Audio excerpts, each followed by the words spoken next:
He didn't fight with a sword. He prayed for them instead.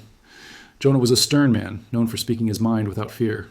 He lived alone, near the great walls of Nineveh, a city filled with wickedness and pride. One night, God spoke to him, telling him to go and warn the people to repent or face destruction. Jonah clenched his fists in frustration. How could he bring forgiveness to those who had harmed his people? So he rebelled and fled as far as he could.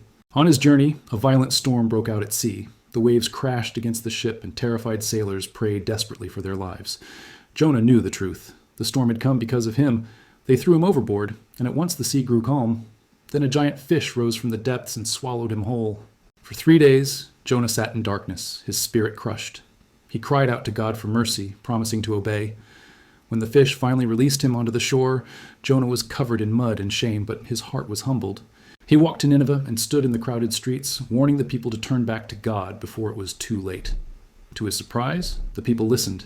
Even the king tore his royal garments and declared a fast across the city. Days later, the punishment was lifted and peace returned.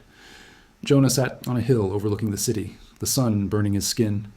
Beside him, a small plant grew, offering shade for a moment, then withered by morning. The wind struck his face as he gazed toward Nineveh in silence. God's voice spoke again within him. You grieve for a plant, but should I not have compassion for an entire city? Jonah said nothing.